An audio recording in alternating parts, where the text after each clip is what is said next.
Le port autonome de Strasbourg, je pense que c'est la plus importante zone d'activité de l'Eurométropole. On a souvent parlé du poumon économique de Strasbourg. Le port emploie environ 8 à 10 000 personnes. Enfin, les entreprises qui sont implantées dans la zone portuaire emploient environ 8 à 10 000 personnes, ce qui est, je dirais, considérable. Et le port, on ne le sait pas toujours, mais c'est le deuxième port fluvial français. Il a un trafic qui est comparable, pour vous donner une idée, à un port maritime tel que le port de Bordeaux. Donc une grosse activité économique, du business, des possibilités de multimodalité. Ça m'oriente aussi vers le Rhin, le Rhin qui est donc un petit peu la colonne vertébrale de notre zone Alsace, qui nous permet d'être reliés à tous les autres ports vers l'Allemagne, la zone Amsterdam, Rotterdam, Anvers, et vers Bâle aussi, vers le sud. Donc le Rhin qui est vraiment un corridor structurant pour la région et pour l'Alsace, et qui offre toutes ces possibilités de multimodalité, d'interconnexion avec la voie ferrée, le transport poids lourd, et qui est vraiment un axe structurant. Pour moi, clairement, la première dimension, elle est économique. Et quand on dit économique, en fait, moi, je ressens le besoin de la scinder. D'abord, un rôle économique général, le rôle premier d'un port qui est de recevoir des marchandises et d'en faire partir, et ce, à la fois pour l'économie de proximité et pour l'économie de très longue distance. Et le port a cette échelle-là, de desservir Strasbourg et sa métropole, de desservir l'Alsace, mais aussi de desservir le grand international. La deuxième dimension, c'est la dimension industrielle, de par cette zone où sont implantées 500 entreprises et plus de 10 000 emplois. Et puis, troisième dimension économique, la dimension logistique. Elle est peut-être inhérente à la dimension de flux de marchandises que j'évoquais au départ, mais j'y vois là quelque chose d'encore un petit peu particulier, c'est-à-dire la notion de hall logistique et de fonction logistique en propre, y compris avec toute la dimension d'innovation qu'il peut y avoir aujourd'hui dans la logistique, c'est-à-dire que ce n'est plus uniquement le camion, c'est historiquement beaucoup aussi le fer, et avec la volonté de développer le transport par rail au niveau du port, mais aussi toute la logistique urbaine de proximité. Mes collègues me le disent souvent, on a la chance à Strasbourg d'avoir de l'industrie de fabrication sur le port, alors que beaucoup d'autres ports ne sont que des ports d'échange. Surtout en termes d'éléments, c'est le côté que je trouve fabuleux au niveau du port, c'est l'intégration dans les échanges à différentes échelles. C'est-à-dire aussi bien des échelles très locales, la ville, que des échelles mondiales, l'entrée de marchandises en provenance de l'Asie ou de l'Afrique qui viennent par le port. Donc c'est cet énorme élément d'échange qui est assez étonnant quand on arrive sur un port comme Strasbourg.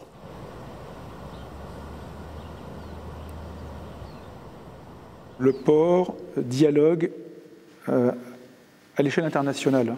Et donc, c'est probablement une des portes de Strasbourg à l'international, comme son aéroport, par exemple. Mais en fait, c'est le lieu où se joue l'ouverture européenne de Strasbourg. Et en même temps, effectivement, on doit organiser l'efficacité des déplacements depuis le port dans l'ensemble du territoire régional. Puisque le port, c'est la porte d'entrée des marchandises ou la porte de sortie des marchandises de toute la région vers l'international. Donc en fait, on voit bien déjà première échelle l'international, la deuxième le régional. Et puis, avec la question du plus local et probablement du dernier kilomètre, cette question de la cohabitation entre ce qui se passe pas très loin du port ou à proximité du port, dans ces relations de proximité. Insofern ist es schon für die Firma Herrenknecht ein ein weltweites, sage ich mal, weltweite Bedeutung. Für die Firma Bayerische Stahlwerke ist es so, dass wir natürlich hier sehr, sehr, sehr viele Zivilisationsschrotte aus Baden-Württemberg bekommen. Im Moment ist eine Rohstoffverknappung. Insofern könnte ich mir auch vorstellen, wenn es weiterhin so ist, dass auch weltweit Schrott eingekauft wird, um die Produkte herzustellen. Für die Firma Köhler ist natürlich der Zellstoff, der weltweit eingekauft wird, ob das Kanada ist oder ob das eventuell auch Skandinavien ist, ein sehr großes Thema zur Produktionsversorgung, die Materialien hierher zu bringen. Also insofern können wir uns nicht mehr als kleine Insel sehen in Deutschland oder in Baden-Württemberg, sondern selbstverständlich weltweit. Die Seidenstraße, die ja auch erst vor 1-2 Jahren wieder eröffnet worden ist, das wird der Markt zeigen, das werden die Absatzmärkte zeigen. Und wir sehen ja auch, dass das Thema des Suezkanals, der blockiert ist, es ist schon eine Alternative nach Asien, seine Produkte zu verkaufen, aber auch Rohstoffe hierher zu bringen. Also das kann man heutzutage nicht mehr als lokal oder regionales Thema sehen im Hafentunnel. La place stratégique du port de Strasbourg, elle se situe effectivement au niveau des corridors européens et également du commerce mondial. Mais enfin, on va se situer quand même plutôt au niveau européen. On est un port de dimension européenne plus que de dimension mondiale. Notre situation géographique fait que nous sommes connectés en direct à Anvers et Rotterdam, qui sont les principales portes d'entrée de l'Europe pour le commerce mondial. Donc de ce fait, on est complètement sur les lignes de commerce mondial. On l'est aussi avec les routes de la soie ferroviaire qui se mettent en place, et donc l'arrivée prochaine à Duisbourg avec lequel on est en train d'organiser le circuit de liaison.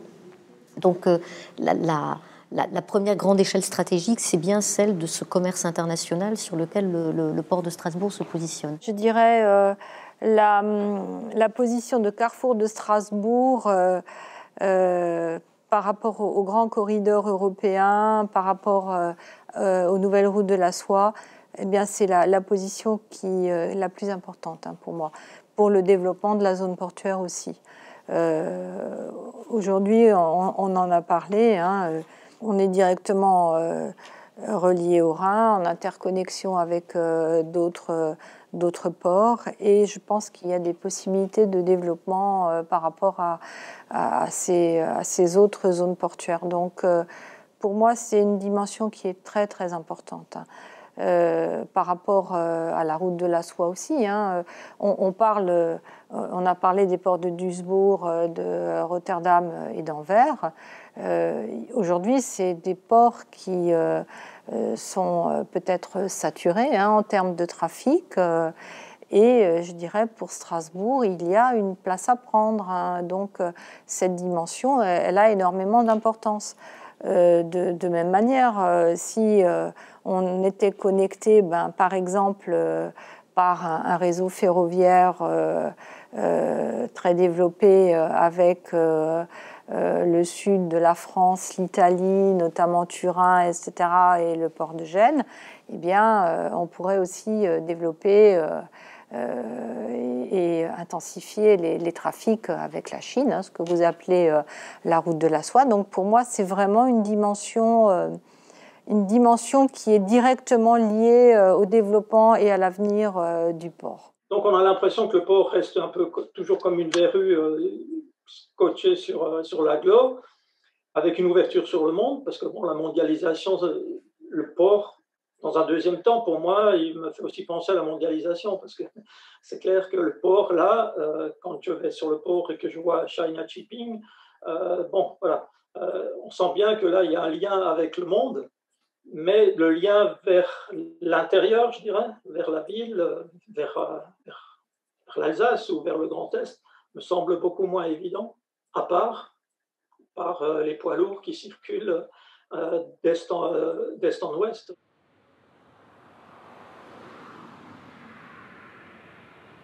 L'accessibilité du port est vraiment un objectif partagé entre le port et la collectivité métropolitaine. C'est un enjeu extrêmement important pour l'efficacité économique du port, tout simplement, pour ses salariés, 10 000 personnes qui y travaillent tous les jours, ça veut dire que ce sont chaque jour, pas nécessairement matin et soir d'ailleurs, parce que l'industrie travaille aussi en horaire décalé, mais ce sont des personnes qui doivent s'y rendre, qui doivent en repartir. Ce sont toutes les marchandises et tout le nécessaire pour le fonctionnement du port qui doivent y passer. Et puis c'est aussi un lieu de transit. Pour passer la frontière par le pont de l'Europe, on traverse le port. Pour passer d'un quartier à l'autre de Strasbourg, le chemin le plus simple, ou tout simplement celui qu'on a envie d'emprunter, peut-être de passer par le port. Donc il y a énormément de fonctions du port qui s'imbriquent et qui nécessitent son accessibilité, qui aujourd'hui n'est pas un sujet simple. Je pense que c'est très important de renforcer le caractère fluvial de la zone de Strasbourg, parce que quand on parle de fluvial, on parle aussi à un moment donné de multimodal. On parle aussi de ferroviaire, on parle de boîtes conteneurs, on parle de transbordement, de barges sur des trains, etc. Donc je pense que c'est une dimension qui est extrêmement importante et qui est génératrice de flux de marchandises et d'activités économiques. Donc effectivement, il faut vraiment être conscient que Strasbourg bénéficie d'une position tout à fait primordiale par rapport au Rhin et par rapport à cette colonne vertébrale que peut être le Rhin au niveau de l'Europe. Et pour moi, c'est vraiment une dimension qu'il faut développer dans les années à venir. On peut parler de la voie navigable, mais bon, j'aime toujours parler du train en même temps. En plus, on a cette facilité parce qu'on a une connaissance des trois modes. On est à la fois exploitant de voie d'eau, on est à la fois gestionnaire d'infrastructures, on est un mini SNCF réseau, à notre échelle, à 100 km, mais quand même, on a 100 km de voie ferrée. Et on est également gestionnaire de route. Donc on sait très bien comment fonctionnent les différents acteurs et on peut essayer de les faire travailler ensemble. Et sur un certain nombre de sujets, il y a certains sujets sur lesquels c'est intéressant parce que du coup, certains acteurs nous posent des questions, par exemple, j'aimerais bien faire venir un train de Mulhouse à Strasbourg, puis le charger sur bateau, parce que ça m'intéresse de fonctionner comme ça. Est-ce que vous ne pouvez pas faciliter le système? Et on connaît l'ensemble des acteurs qui nous permettent peut-être de monter le système.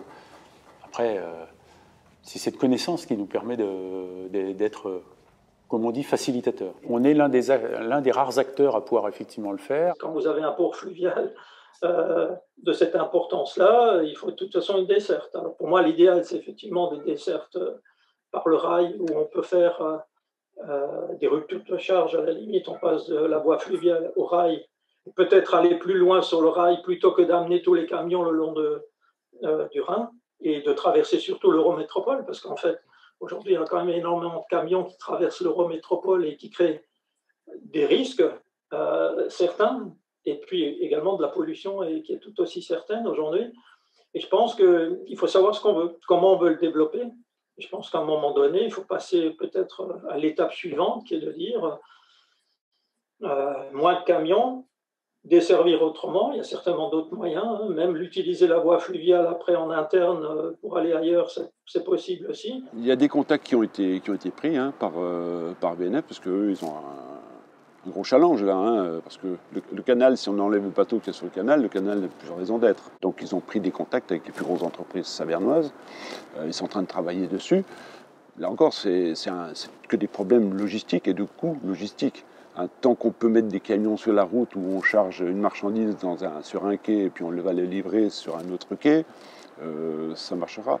Le jour où il y aura des restrictions en matière de pollution, où il faudra faire voyager les marchandises autrement, parce qu'un bateau, pour mettre la marchandise sur un bateau, il faut prendre un camion, charger la marchandise sur un camion, ensuite la décharger sur un bateau, la faire transporter, la recharger sur un camion pour qu'il l'amène au consommateur final. À moins qu'il y ait d'autres outils qui arrivent entre-temps, mais c'est quand même une logistique qui est pas simple à gérer et qui complique les choses. Donc en termes de coûts, Bien sûr, le transport de marchandises sur bateau, on transporte des plus gros volumes, mais est-ce que c'est utile? Est-ce que c'est possible de transporter, par exemple, si on parle de la Licorne, de la brasserie La Licorne, de transporter de la bière, l'équivalent de 30 ou 40 semi-remorques sur une péniche pour aller, par exemple, sur Strasbourg? Je ne sais pas si c'est possible. Peut-être que pour aller en région parisienne, ça serait beaucoup plus intéressant. Pour moi, le premier développement, c'est autour du fret ferroviaire. C'est vraiment là-dessus que je mets la priorité.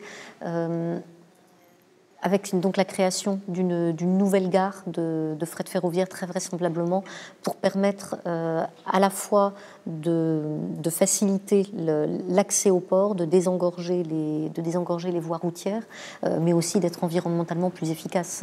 Tout le monde le sait, le transport ferroviaire est environnementalement bien plus intéressant que le transport par camion, même si les camions font beaucoup de progrès et doivent continuer à en faire parce qu'on sait qu'ils resteront un maillon important. Donc pour moi, le fret ferroviaire est un élément essentiel. Je mets beaucoup d'espoir aussi dans le développement du fluvial de proximité. Donc j'ai cité celui du centre-ville, mais aussi celui de proximité en utilisant les canaux de la région, Saverne, Erstein, sans doute d'autres destinations. Pour moi, un des points importants à développer pour favoriser cette synergie entre port et Eurométropole, c'est la multimodalité. C'est complémentaire à la transition énergétique, c'est complémentaire à la mise en place de la ZFE. Et multimodalité aujourd'hui veut dire comment est-ce qu'on peut essayer de développer la barge et le ferroviaire et aussi le fret ferroviaire. Quand on parle de multimodalité, on parle aussi de transition énergétique. On est en train de travailler d'ailleurs là-dessus avec le port. On essaye de développer la thématique fret ferroviaire pour justement essayer de mettre des marchandises qui arrivent par camion, de les mettre sur des trains et de favoriser ce report modal. Et pour moi, ça, c'est un point qui est extrêmement important. Moi, ça me parle parce que il y a encore des possibilités. Je dirais, bon, il y a bien sûr aussi des freins, mais il faut qu'à un moment donné, tous ensemble, le port, la région, l'Eurométropole, l'État, on se mette autour de la table pour essayer de lever les freins qu'on peut rencontrer et donc essayer de mettre des marchandises sur la barge ou sur le ferroviaire. Il y a des exemples qui existent aujourd'hui quand vous voyez dernièrement cette solution de logistique urbaine qui a été mise en place qui s'appelle ULS. C'est un bon exemple de multimodalité. Il y a peut-être d'autres pistes aussi à explorer et il faut qu'on y travaille, tous ensemble. C'est un bon moment sur la question ferroviaire. On a une étude qui montre, on a une étude qui montre qu'on a un potentiel de doublement. On parle beaucoup du doublement du ferroviaire, d'ailleurs dans la loi, la discussion de la loi actuellement, il y a des amendements sur ce type-là, à l'échelon, un doublement du ferroviaire à l'échelon 2030. Alors ça ne sera peut-être pas 2030, parce que 2030 c'est quand même très proche aujourd'hui, mais un doublement du ferroviaire à 2030-2035 aujourd'hui, on sait qu'on a un potentiel de doubler le ferroviaire. Mais ça nécessite un certain nombre de conditions, déjà d'infrastructures interne au port, puisqu'on n'a pas toutes les infrastructures qui permettent de le faire, de liaison avec les infrastructures ferroviaires du réseau national. Et c'est important parce que aujourd'hui, ce qui importe pour les industriels et pour les clients, c'est de pouvoir choisir. Je ne crois plus tellement à l'industriel qui vous dit je viens ici et je m'engage, alors sauf peut-être celui qui fait que du gravier ou des trucs comme ça, mais et je m'engage à faire X tonnes, machin, etc., par an, par le fluvial. Parce que l'industriel ne sait pas forcément quels seront ses débouchés demain, ou quelles seront ses sources d'approvisionnement demain. En plus, les industriels ont besoin d'avoir une sécurité en termes d'acheminement. Aujourd'hui, un certain nombre d'entreprises valorisent l'embranchement rail et valorisent cette possibilité. Donc je suis heureuse de constater que tout l'effort d'explication et de conviction qui a été enclenché à un moment donné aboutit aujourd'hui à une vision un peu différente. Donc il faut avoir le premier kilomètre. La réflexion sur le premier kilomètre nous a amené à comprendre que l'augmentation à la fois des caractéristiques de longueur de train, de chargement, mais aussi de transbordement et d'interconnexion justement avec le transport ferroviaire de courte distance, supposait la transformation de la gare ferroviaire du port. Cette gare ferroviaire, elle est très bien située. Elle n'est pas bien orientée parce qu'on était en impasse, mais elle est très bien située parce qu'elle est près d'un terminal de conteneurs. Donc c'est la raison pour laquelle le terminal nord est un terminal stratégique, puisqu'il est à la fois fluvial et ferroviaire. Donc son accès ferroviaire ne doit pas être empêché, et c'est la raison pour laquelle une des batailles qu'il faudra continuer de mener, c'est l'accès des trains de marchandises à la gare du port du Rhin. On ne peut pas se borner simplement à la gare, interne au port. Il faut trouver le meilleur endroit pour la gare de ferroutage. Et pour la gare de ferroutage, il faut évidemment un espace plus grand, au sud éventuellement, où on a des services qui accueillent déjà les camions, l'ancienne Eurofret, Eurofret qui est toujours là, ou il faut aller peut-être plus vers le nord ou vers l'ouest. L'étude qui est prévue devrait permettre d'analyser la disponibilité des faisceaux de rail, la possibilité de disposer d'un espace qui permet d'accueillir et de rentrer les camions. En gros, il faut qu'on soit sur un site où on a un gros trafic d'arrivée ou de transport qui peut basculer sur le rail dans de bonnes conditions, n'est-ce pas? Donc c'est forcément des arrivées, départs ou du transit. C'est la raison pour laquelle la plateforme de Bettembourg veut être reliée au port autonome de Strasbourg par du ferroutage, parce que c'est une destination pour les camions qui peuvent du coup passer par chez eux. Donc plus on sera connecté, une plateforme de ferroutage nous permettra d'être connectés aux terminaux multimodaux fer-route et de développer l'activité de ferroutage. Pour Strasbourg, c'est évidemment l'une des questions de l'avenir.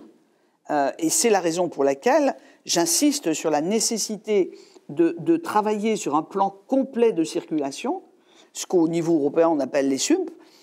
C'est un Sustainable Urban Mobility Plan qui permet de mettre tous les modes. Et d'ailleurs, je peux dire déjà que l'élaboration de ces plans va être une condition d'accès à des financements, à certains financements.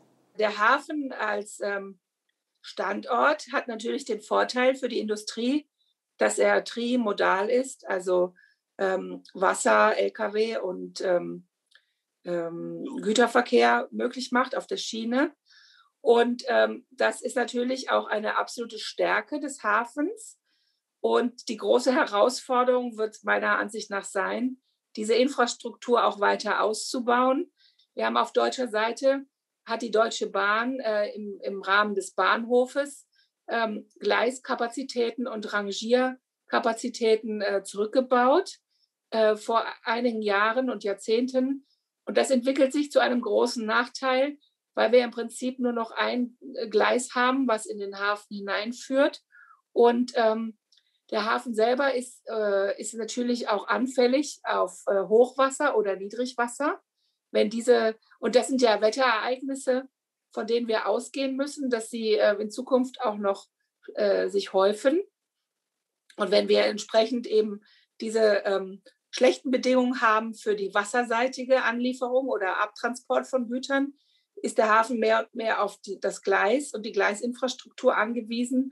Und da gibt es Defizite. Also insofern wird es wichtig sein, diesen Bereich zu stärken und weitere Kapazitäten aufzubauen. Wir selbst haben ein eigenes Eisenbahnnetz von ungefähr 40 Kilometer.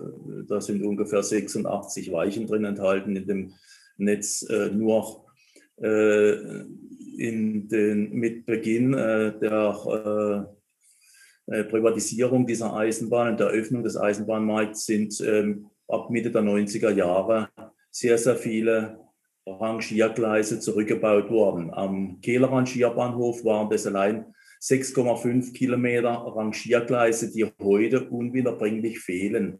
Diese Gleise, das ist sehr schwierig, hier wieder was aufzustocken. Wir müssen in Niedrigwasserzeiten auf dem Rhein Ganzzüge vorlagern in Offenburg, wenn es möglich ist, oder sogar in Mannheim. Das sind unheimliche Verzögerungen für die Firmen. Uns fehlt es deutlich im vorgelagerten, im DB-Netz an Rangiergleisen und an Vorratsgleishaltung.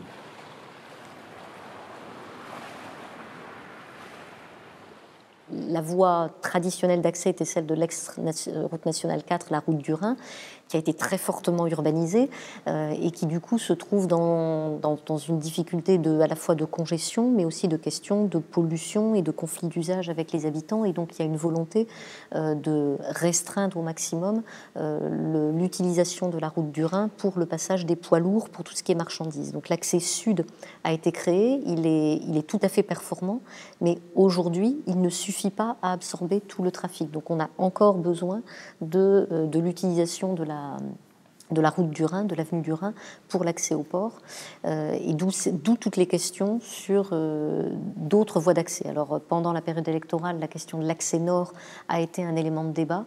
Ce n'est clairement pas l'accès que nous privilégions. C'est une réserve naturelle classée aujourd'hui, la forêt de la Robertsau, donc nous souhaitons au maximum préserver toutes les qualités de biodiversité qu'il y a. Il y a déjà suffisamment d'implantations industrielle et de voies qui la traversent pour ne pas en rajouter. Pour autant, ça ne clôt pas le sujet parce que le sujet reste à traiter. La question sur l'accès nord, effectivement, qui est un accès. Alors voilà, c'est une question un peu rigolote parce qu'en plus c'est formé sous forme de question, un projet définitivement enterré, donc part du principe que c'est enterré. Donc là, c'est un sujet où nous, effectivement, opérateurs fluviaux, vraiment, moi, je me bats pour que l'accès nord soit réouvert. Alors, pas réouvert obligatoirement, mais en fait, on se bat pour que ce projet ne soit pas enterré pour la bonne raison qu'on en a toujours, comme je disais au début, l'épée de Damoclès que la route du Rhin soit un jour complètement interdite aux camions. Et si c'est le cas, c'est sûr qu'il nous faut une alternative. Et l'alternative, elle n'est certainement pas par la rocade sud, aller vers la Vigie pour remonter sur direction Paris. C'est un détour énorme en temps, en kilomètres, en consommation. C'est pas logique. Après, il faut quand même être conscient que nous, voilà, en tant que professionnels, on ne veut pas réouvrir. Moi, je n'ai pas envie d'embêter les gens qui habitent à la Robertsau et à la Vanzono. Ce n'est pas le but. On ne veut pas forcément réouvrir cette route. On veut juste que si la route du Rhin devait être fermée, que tout le monde soit bien conscient que ce serait une aberration de faire passer les camions par le sud. Je dirais qu'à un moment donné, il faut regarder tous les accès qui existent. Par principe, je suis contre toute nouvelle route, parce qu'aujourd'hui, je pense qu'on a suffisamment de routes. Le tout, c'est de savoir comment on veut les aménager et quelles sont les priorités qu'on met sur les routes. Donc ça, c'est contre toute nouvelle route, ça me paraît. Alors c'est facile à dire, mais on a aussi, il ne faut pas oublier qu'on a un objectif de zéro artificialisation nette. Donc on va être obligé de revoir de toute façon l'aménagement du territoire. Et de façon assez profonde, je pense, si on veut arrêter d'étaler les villes et de s'étaler de plus en plus. Donc, ça demande, à mon avis, beaucoup plus de réflexion pour savoir comment on peut non seulement soutenir l'économie, parce qu'il est certain qu'on n'arrêtera pas l'économie, mais aussi peut-être économiser sur toute la ligne, que ce soit sur les routes, que sur tout l'ensemble, comment on peut économiser et et valoriser mieux. Je ne sais pas si le projet est définitivement enterré, j'ai des doutes là-dessus. Je pense qu'il est momentanément enterré, ça m'étonnerait qu'il ne ressorte pas d'une manière ou d'une autre. Hein. Moi, je suis fondamentalement opposée à l'accès nord, à l'accès routier du port par le nord, tout simplement, enfin pour plusieurs raisons. La première raison, c'est que construire ou élargir une route existante actuellement, ça va amener un nouveau flux. Ça n'existe pas. Ça, c'est ce que racontent mes collègues qui travaillent sur la mobilité, sur les transports. Quand on crée une route, forcément, on génère de nouveaux flux. Ça ne diminue pas le flux, ça en amène à nouveau. Ça, c'est une première chose. Deuxième chose, c'est que on a déjà le contournement ouest, on aura le contournement est. Je ne pense pas que ça améliorera la qualité de l'air à Strasbourg. Je veux dire, clairement. Ni à Strasbourg, ni autour.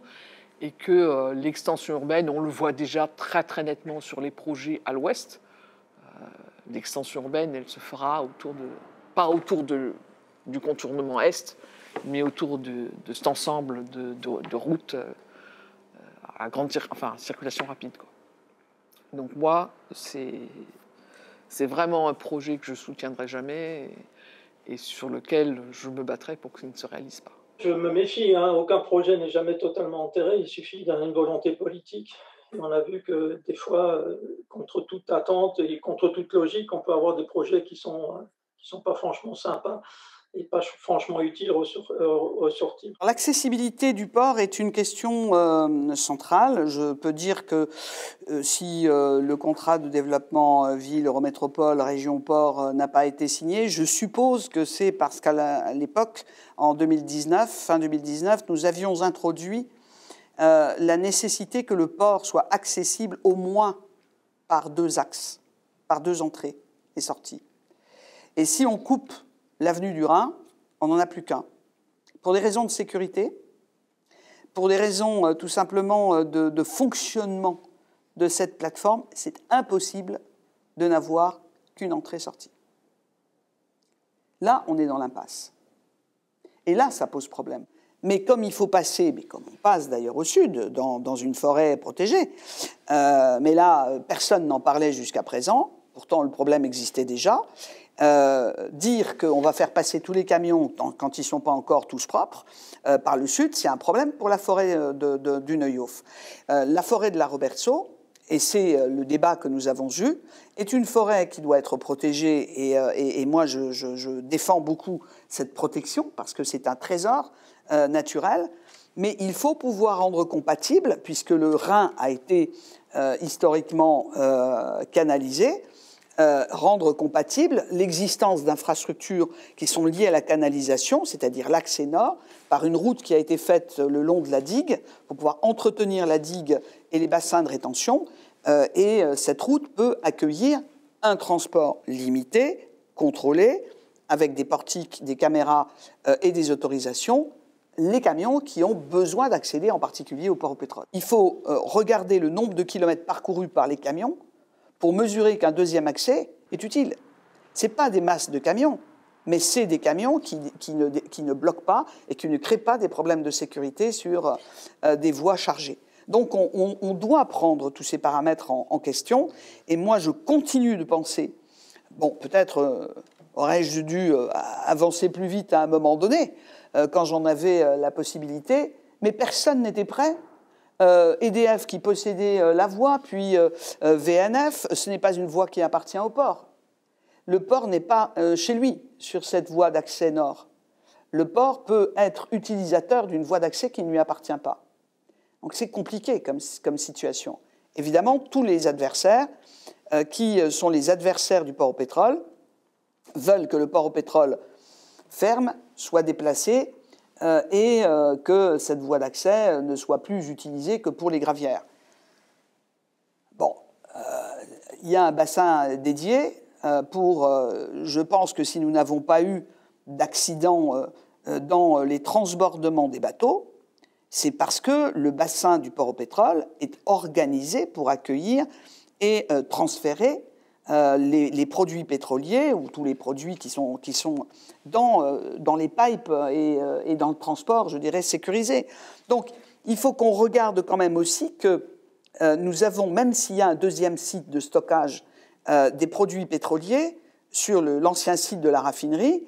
On peut répartir justement sur 2 sites, ce qui est quand même plus facile, le stockage des produits, soit fabriqués en Alsace et dans les régions voisines, soit stocker ce dont les industries ont besoin. Ça peut être des produits inflammables qui ne sont pas toxiques aussi. On a aujourd'hui, par exemple, dans les biofuels, besoin de les stocker quelque part. Bon. Et les biofuels vont nous aider à réduire la pollution des camions.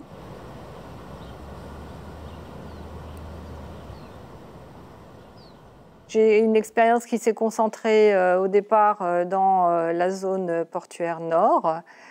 Je ne sais pas si vous la connaissez bien, hein, cette zone qu'on appelle le port au pétrole. En fait, le port au pétrole, avec maintenant la zone de Reichstätt, approvisionne en combustible et en carburant une grande partie de la zone Alsace. Donc c'est une zone qui est absolument vitale pour le fonctionnement de notre région.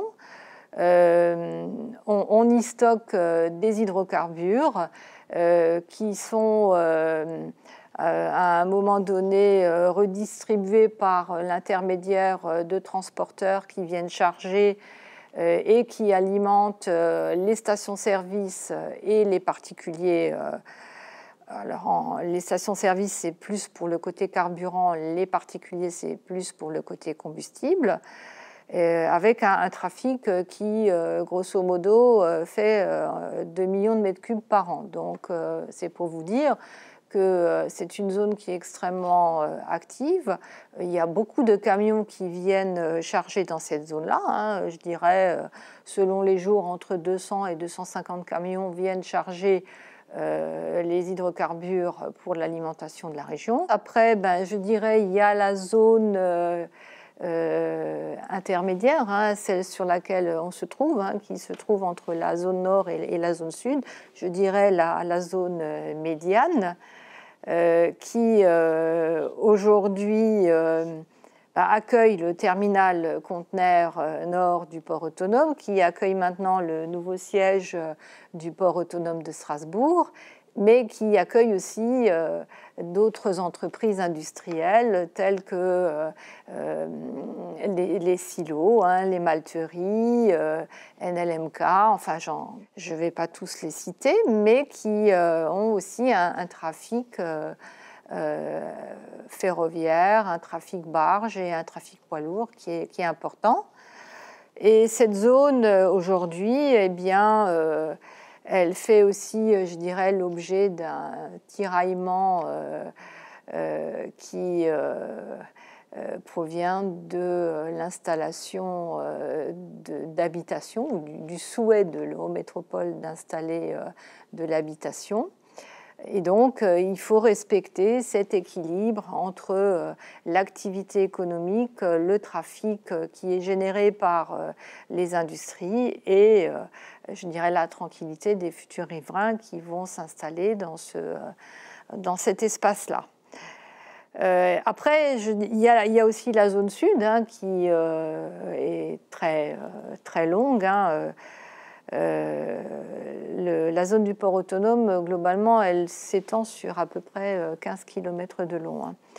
Et donc la zone sud, elle aussi, il y a beaucoup d'entreprises, je dirais, locales qui comptent, qui y sont installées, qui ont le souhait de s'y développer. Et là aussi, je dirais, on a à gérer parfois des problématiques liées à la circulation des employés, comment est-ce qu'ils viennent au travail, parce que souvent les entreprises sont loin. Sur le port au pétrole, en fait, la question c'est pourquoi est-ce que ce port au pétrole perdure à Strasbourg, alors même qu'il était lié à l'existence de la raffinerie de Reichstätt. Maintenant, moi j'aimerais bien savoir finalement, concrètement, à quoi il sert. Si c'est juste un lieu de stockage, je trouve que, de stockage et de transfert, je trouve que le risque que ça représente par rapport aux enjeux me semble, je pense qu'il faut penser à déplacer ce port au pétrole. Il n'a plus aucune raison de rester ici. Donc c'est vraiment ça ma position concernant le port au pétrole. Et je pense d'ailleurs d'une manière générale qu'il va falloir s'interroger sérieusement, non pas sur ce qui existe déjà, mais sur ce qui est susceptible de se développer. Est-ce que ce qu'on veut, c'est de l'activité ou c'est de la logistique? Parce qu'autour d'un port, il y a souvent, comme autour d'un aéroport, en fait, on va avoir un certain nombre d'entreprises qui viennent parce que ça simplifie la logistique. Mais là, il faut quand même vraiment réfléchir parce que qu'est-ce que ça génère en termes d'activité, en termes d'emploi, en termes d'intérêt même. C'est pour moi des questions que la ville doit se poser, enfin que la ville et que les citoyens doivent se poser. J'entends souvent parler il faudrait déménager le port au pétrole. Bon, déjà, la question c'est où, hein. Je ne suis pas certain que qui que ce soit accepterait facilement d'avoir un port au pétrole à côté. Et puis un port au pétrole, par définition, c'est à proximité d'une voie d'eau. Le port a toujours été une plateforme énergétique. On peut parler du charbon. Le port, à un moment donné, était une plateforme charbonnière de première importance. Je rappelle souvent que dans les années 70, le tonnage du port était 2 fois supérieur au tonnage actuel, mais il y avait là-dedans une dizaine ou une douzaine de millions de tonnes de charbon qui transitaient par le port. Aujourd'hui, il n'y en a plus une seule. Donc on voit bien que les transitions énergétiques, transition du charbon vers le pétrole, ont existé. Et aujourd'hui, on est effectivement à l'aube d'une transition comme celle-là. C'est des transitions qui se font sur le temps long. Après, le mix énergétique futur, on ne sait pas du tout de quoi il sera fait demain. On entend parler beaucoup d'hydrogène, on peut entendre parler de biogaz, on entend parler de biodiesel ou autres éléments de ce type-là. Donc on voit bien qu'aujourd'hui, c'est probablement une combinaison d'un certain nombre de facteurs. Et pendant un certain temps, si j'ose dire, on sait bien que le pétrole, pendant un certain temps, va décliner, mais n'est pas encore remplaçable. Alors, je ne saurais pas dire à quelle échelle. Est-ce que c'est 10, 15, 20, 25 ans? Ça, je n'ai pas de boule de cristal. Par contre, ce qu'on sait, c'est qu'à terme, moi j'imagine qu'à terme, on ne transportera plus une tonne de pétrole fossile, si j'ose dire, sur le Rhin. Je pense qu'à terme, c'est ça ce à quoi il faut se préparer. On voit bien qu'il y a d'autres choses qui arrivent actuellement, et il faut qu'on puisse faire muter les installations de façon à ce que ces autres choses arrivent. La problématique, c'est que de toute façon, l'énergie nécessite à chaque fois des transports massifs. Donc on voit bien que là, on aura besoin de ces transports-là, et on a cette chance inouïe d'avoir des terrains qui sont embranchés fer, embranchés eau, qui permettent d'aller vers les ports de la mer du Nord en moins de 3 jours. On a cette chance inouïe. Il faut absolument qu'on préserve ces éléments-là. Il faut qu'on arrive à les préserver et ne pas se dire à un moment donné, parce que effectivement aujourd'hui les choses évoluent d'une certaine façon, on obère l'avenir parce qu'on est sur des échelles de temps qui ne sont pas du tout les échelles à 4 ou 5 ans. C'est-à-dire on est sur un aménagement à 30-35 ans. Enfin, je pense qu'on est c'est l'échelle de temps qu'il faut qu'on ait en tête sur ces éléments-là. Le port, c'est un lieu essentiel sur la question énergétique. Et à la fois en termes de consommation d'énergie, bien sûr, puisqu'il y a de l'industrie, en termes de relais énergétique, le port au pétrole est dans ce rôle-là, mais aussi en termes de production d'énergie. Et là, il y a un travail qui a été mené qui est pour moi une très grande fierté. Je le dis d'autant plus que je n'y ai absolument pas contribué, puisque je suis arrivée à la présidence du port tout récemment. Il y a une démarche d'économie circulaire qui a été engagée depuis 2013 déjà sur le port de Strasbourg, avec l'appui de la métropole dès l'origine, l'appui de l'ADEME également. Et cette démarche d'économie circulaire, donc le principe en est que la ressource de l'un le déchet de l'un puisse être la ressource de l'autre, et que globalement les entreprises travaillent ensemble sur l'écosystème qu'elles constituent pour avoir davantage d'efficacité économique, énergétique et d'utilisation de la ressource. Cette démarche a eu plusieurs débouchés, dont celui de la récupération de la chaleur fatale d'un certain nombre de process industriels. On a plusieurs entreprises sur le site du port qui utilisent beaucoup de chaleur dans leur process et donc dégagent de la chaleur, donc de la vapeur d'eau aujourd'hui qui va de la vapeur chaude qui va s'échapper dans l'atmosphère. Et cette démarche d'écologie industrielle a permis de mettre en place un système de récupération de chaleur. Donc ça a donné lieu à la création d'une filiale avec Réseau GDS qui s'appelle AirPass et qui démarre son activité en ce mois de janvier 2021 avec la récupération de la chaleur d'une première entreprise qui est Blue Paper. Blue Paper est une entreprise qui fabrique du carton à partir de papier et carton recyclé. Et la récupération de chaleur de cette première entreprise et d'autres suivront va permettre d'alimenter en chaleur des entreprises du port et puis des habitations de Strasbourg, des habitations sur le quartier de l'Esplanade et sur le quartier du Wacken. Donc on a là, je trouve, une très belle illustration de la façon dont le port peut certes utiliser de l'énergie, mais aussi en restituer à la collectivité et mieux l'utiliser. Il y a eu ce projet transfrontalier avec Badische Stahlwerke, donc sur le côté quélois de la rive du Rhin, aciérie qui utilise énormément d'électricité, qui génère beaucoup de chaleur.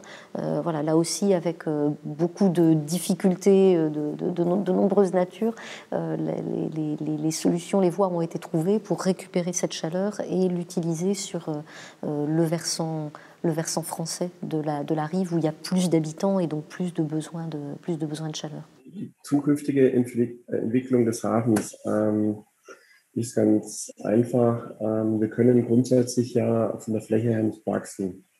Das heißt, deswegen wollen wir auch keine Wohnbebauung im Hafen. Wir haben teilweise eine kleinteilige Flächenmanagement und wir wollen eher größere Betriebsgrößen herstellen, um vernünftig Logistik und Produktion hier anzusiedeln. Das ist ein Prozess über bestimmt mehrere Jahrzehnte, um hier vernünftig Flächen herzustellen für die Industrie. Die Stadtplanung hat natürlich Ansinnen, wie ich es vorher gesagt habe, Wohnen am Wasser, aber das wird es mit uns, sage ich mal, nicht geben können, weil wir auch natürlich die Zukunft von unseren Anrainern sichern müssen, dass wir das verhindern. Wir würden eher gerne, dass wir hier ein bundesweites, vielleicht auch europäisches Hafengesetz gibt, dass der Zugriff von Kommunen oder Gemeinderäten oder Bebauungspläne keinen Zugriff mehr hat auf Hafengebiete. Das ist wichtig für uns. Da arbeiten wir dran. Ob wir das in unserem Lebenszyklus jemals sehen, ist fraglich. Aber wir sollten es trotzdem weiter intensivieren und auch vorantreiben.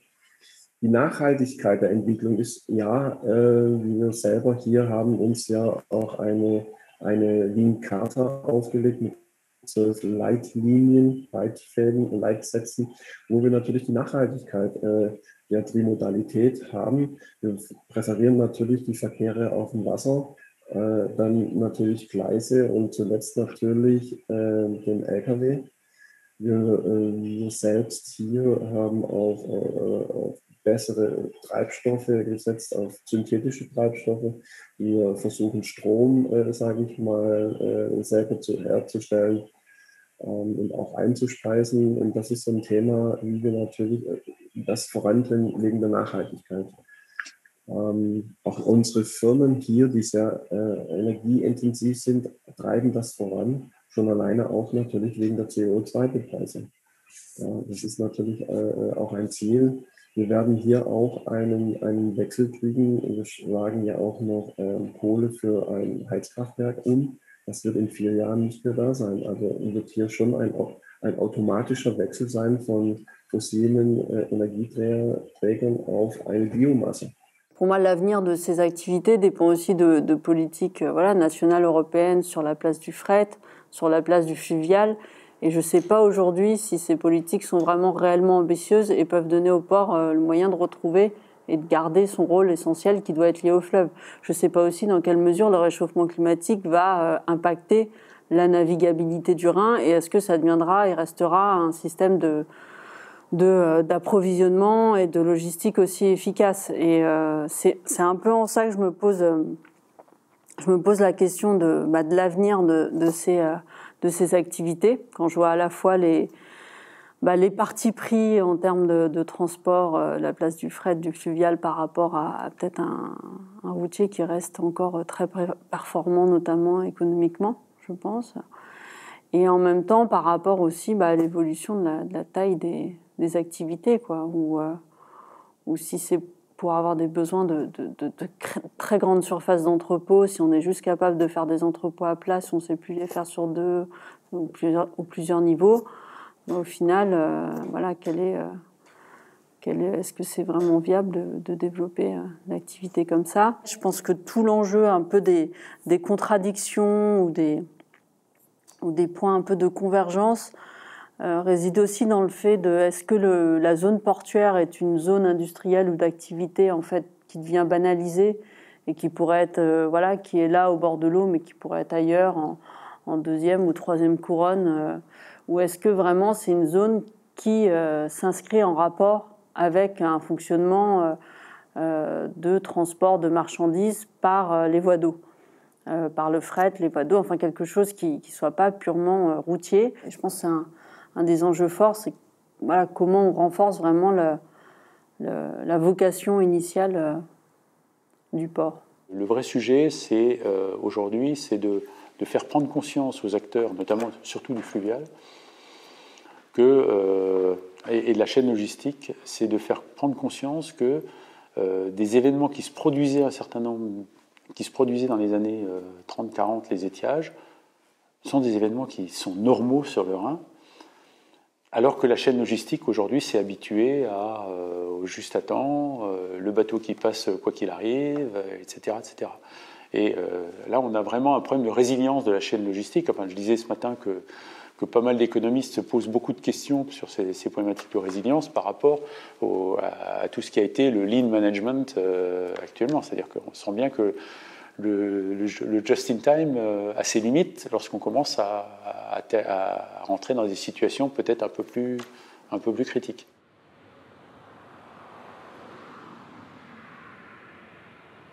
Malgré les différentes crises et les aléas, le transport de matières, le transport conteneurisé, il continue d'augmenter.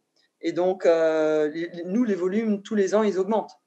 Donc, à un moment, il faut qu'on puisse, si on a envie de continuer de se développer, il faut qu'on augmente déjà les capacités de manutention. Après, c'est vrai que on est relativement limité par les capacités de stockage. Là, on a encore un petit peu de mou, mais on est aussi limité, on est quasiment arrivé à saturation. Mais bon, ça vaut le coup de rajouter une grue, puisque les manutentions, en fait, elles sont faites pour des conteneurs qui ont la vocation à rester après sur place. Donc, en fait, il y a un mouvement perpétuel. Donc, même si vous n'avez pas plus de capacité de stockage, si vous pouvez en manutentionner plus sur des plages horaires plus longues, ça fonctionne quand même, quoi. L'objectif, c'est pas de travailler les uns contre les autres. Nous, bien sûr, professionnels, on a envie que l'activité continue. En plus, quand même, le port quand même utilise des moyens de transport écologiques qui vont un peu dans la mouvance, de dire on fait du transport multimodal. Donc, il suffit de faire un petit peu de promotion, que les gens adhèrent à ça, qu'ils comprennent ce qu'on fait, que ce n'est pas que des camions, des nuisances, mais qu'il y a vraiment un intérêt aussi pour l'écologie et pour surtout pour l'activité économique, quoi. Par rapport à ces questions d'évolution de la relation avec la ville, effectivement, je reviens sur mon histoire d'échelle. C'est-à-dire qu'en fait, on est obligé de raisonner à plusieurs échelles différentes. Clairement, le port et la ville, les nouvelles attentes font que le port va probablement répondre encore plus à un certain nombre d'attentes nouvelles qui peuvent apparaître. Je pense à des histoires de transition énergétique, je pense aux histoires de logistique de proximité, où là, on sent qu'on peut amener quelque chose qu'on n'amenait pas forcément avant. Je prends l'exemple des réseaux de chaleur est un exemple typique de quelque chose que le port peut amener à la ville, et qui est un bon exemple d'économie circulaire, mais il y en a d'autres sur le port, qui n'était pas imaginé au moment où on a créé le port. Évidemment, la massification des transports en est un autre élément qui permet effectivement de dire on a besoin aujourd'hui, une ville aura toujours besoin de transports pour arriver à l'irriguer, mais comment est-ce qu'on massifie les transports avec la chance qu'on a à Strasbourg d'avoir un port qui est à 1 kilomètre de la cathédrale. Donc on est quand même dans une hyper proximité. On peut aller en vélo cargo en 10 minutes à la cathédrale. C'est quelque chose qui n'existe que dans très peu de métropoles. Le GUP, c'est une association qui regroupe environ 90 entreprises qui sont implantées sur la zone portuaire. Des entreprises alors de tous horizons, je dirais de toutes les activités de la logistique, du transport, du stockage de grains, du stockage d'hydrocarbures, de fabrication de pièces industrielles. Et donc, cette association, elle a différents objectifs. C'est d'une part de défendre les intérêts de ces entreprises face aux institutionnels, face à l'Eurométropole, à la région, au port, de promouvoir aussi un certain nombre de démarches. Ça fait un nombre considérable d'années que nous participons à des démarches de plans de déplacement interentreprises avec le port autonome. On a été très actifs dans PEPS. Nous animons et nous portons aussi une démarche d'écologie industrielle et territoriale qui s'appelle CLÉ, auquel adhèrent 26 entreprises, parmi lesquelles de grandes entreprises de la zone portuaire. Et cette démarche d'écologie industrielle et territoriale, elle a été mise en place pour élaborer des synergies entre les entreprises.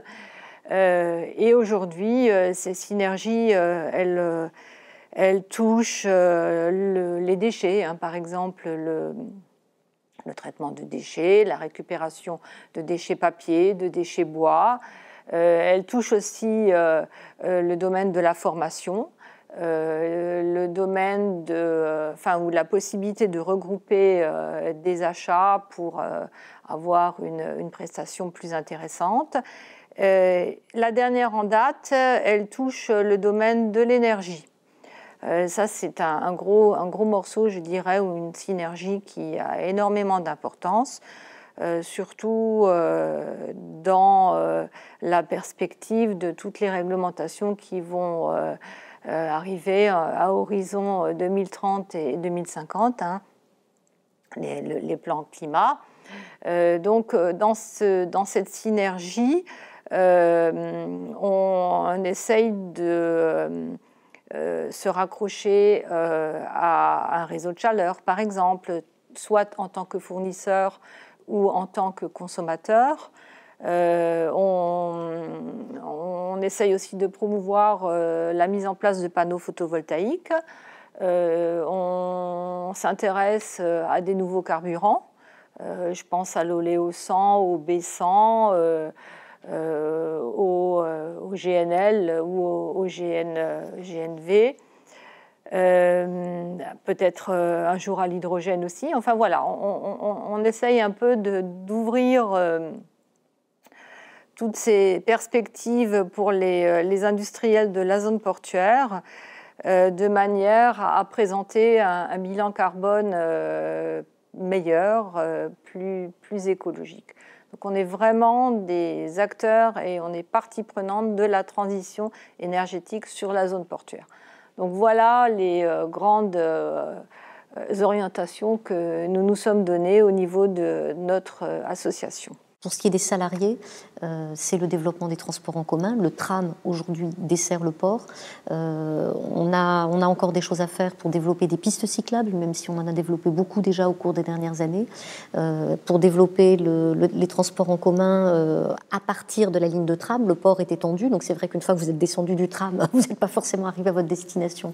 Donc il y a aussi des correspondances bus, il y a peut-être des navettes intra-port à créer. Enfin voilà, on a des choses à faire pour en tout cas favoriser l'accès des salariés. Et c'est un travail pour lequel il n'y aura pas une solution unique et sur lequel nous sommes attelés parce qu'il est clair qu'il faut travailler dessus pour que le port continue de se développer et que la vie soit agréable et économiquement efficace.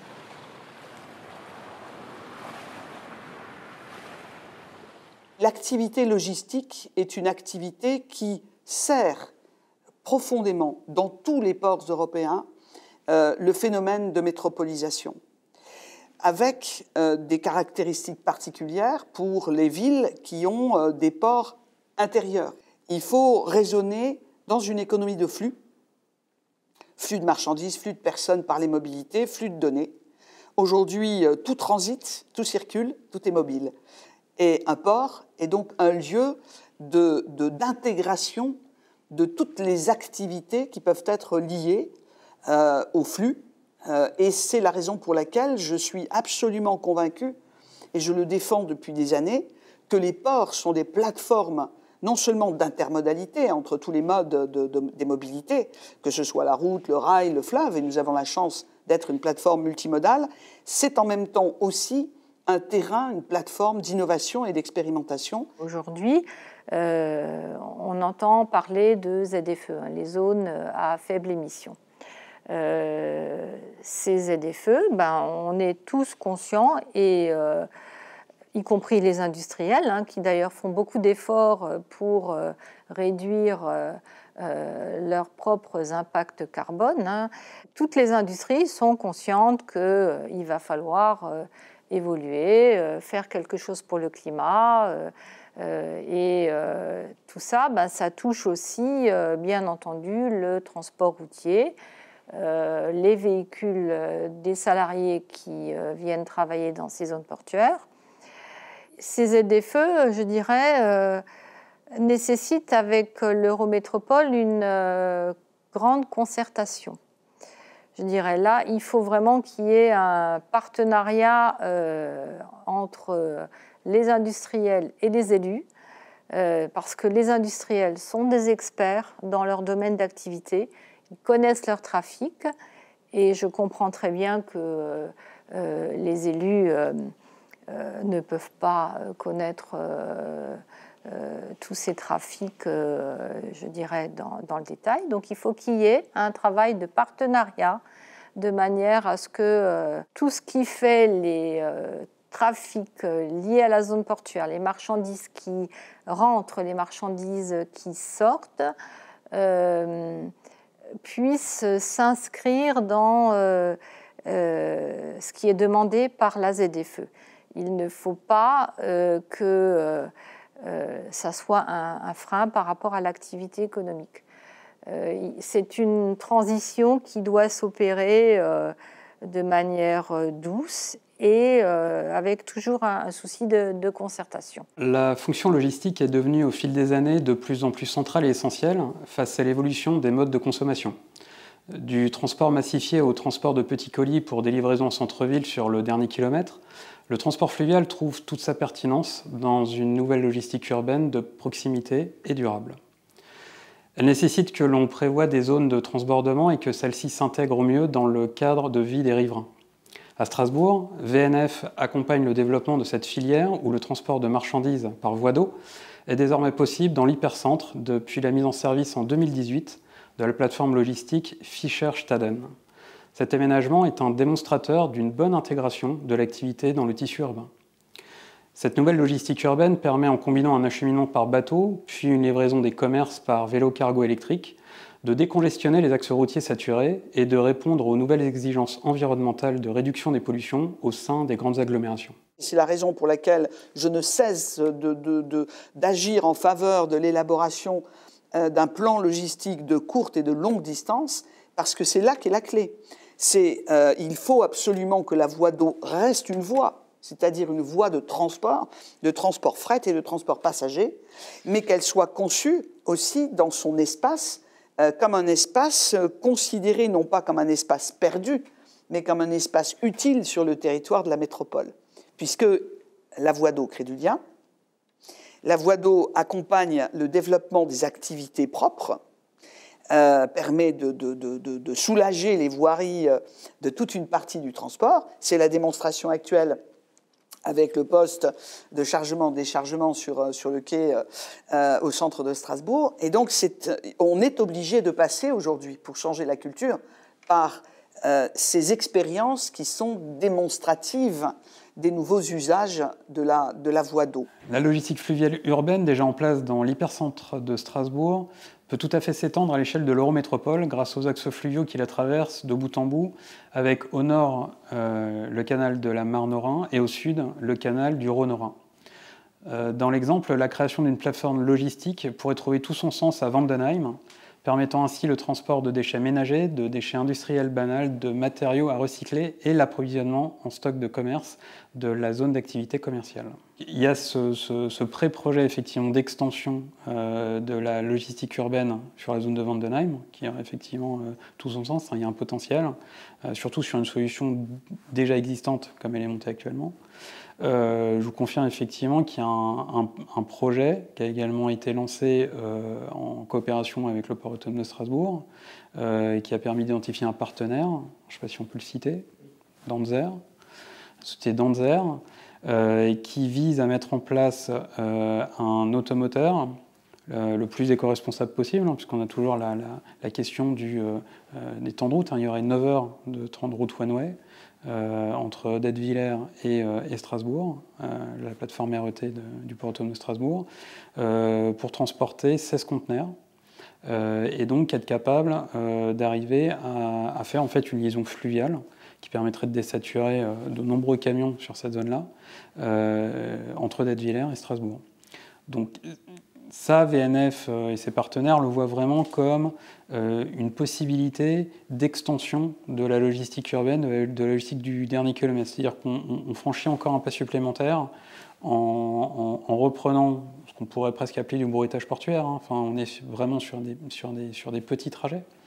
Mais ceci dit, suffisamment important pour être capable de commencer à créer un maillage à l'échelle d'un territoire. Il faut qu'on arrive à connecter toutes ces démarches. Je n'ai pas encore la bonne visibilité de l'ensemble.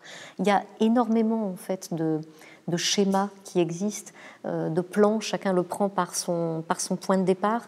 On a plusieurs démarches qui essaient de faire l'intégration de cela. Le plan logistique fluvial en est un. On est en train de travailler à sa mise à jour. J'ai fait un certain nombre de propositions dans ce cadre-là pour qu'on puisse en faire un vrai outil.